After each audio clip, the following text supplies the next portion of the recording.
Gotham a Batman, Metropolis a Superman, puis moi j'ai... Super débile.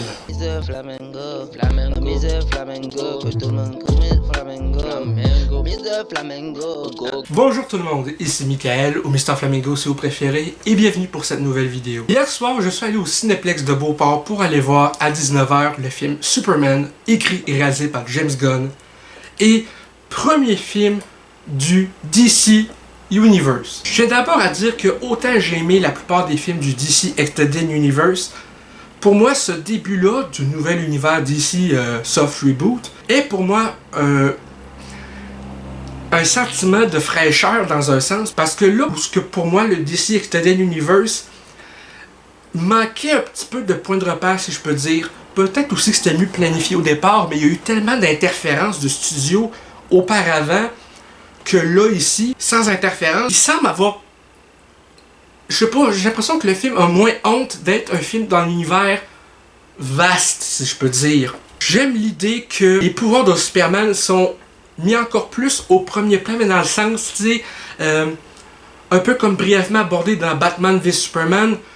Et si cet alien-là survirait contre nous autres, mais là, au lieu que ça soit abordé du point de vue d'un Batman, comme le Batman de Ben Affleck ici, c'est plutôt Lex Luthor qui réussit à, si je peux dire, revirer le monde contre Superman. D'un côté, c'est différent parce que autant le Lex Luthor de Jesse Eisenberg avait ses raisons, j'ai trouvé que c'était beaucoup mieux expliqué dans un film comme celui-ci où ce que, même si t'as pas d'origin story, tu sais déjà qu'il y a une rivalité entre Lex Luthor et Superman. Lex Luthor, sa mentalité, c'est le cerveau remporte sur les muscles. Mais dans cette mentalité-là, il oublie le fait que même si Superman c'est un extraterrestre, il ressent aussi de la compassion envers les humains.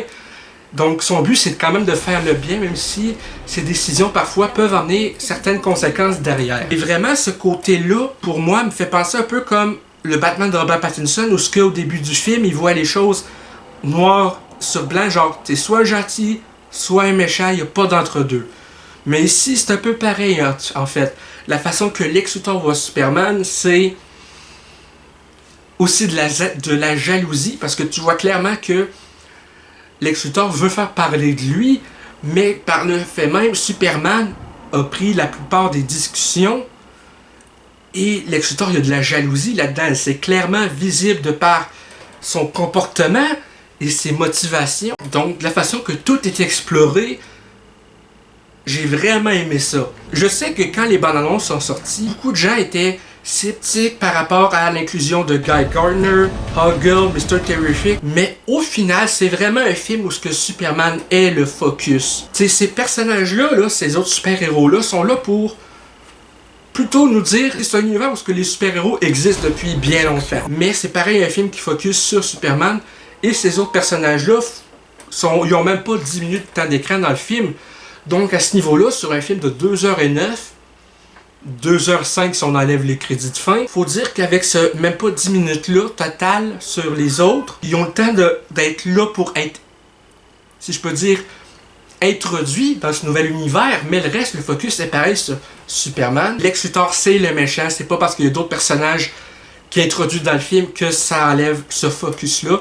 Et à ce niveau-là, je suis extrêmement d'accord. Le focus est clair dès le départ. Ils n'ont pas besoin d'expliquer les origines, encore une fois, de Superman. C'est établi, il est arrivé sur Terre il y a 30 ans. Ça fait 3 ans qu'il est Superman. Et vraiment, je le redis, mais le film a une esthétique qui, pour moi, manquait cruellement au DC Extended Universe. Regarde le Daily Planet dans Man of Steel versus dans le nouveau Superman. Déjà là, juste visuellement, c'est une claque différente. Les couleurs sont beaucoup plus vibrantes. Pour moi, le défaut principal du film, c'est le pacing du film qui est très inégal. Soit ça va en longueur, soit ça va beaucoup trop vite dans certains aspects. Un excellent divertissement, je lui donne 4 flamants sur 5.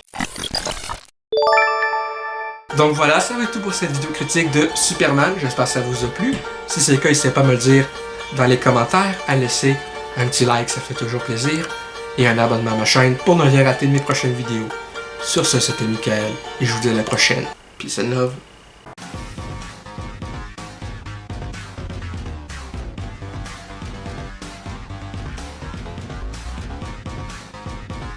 Hey le grand, c'est quoi que t'attends pour t'abonner, sacrément?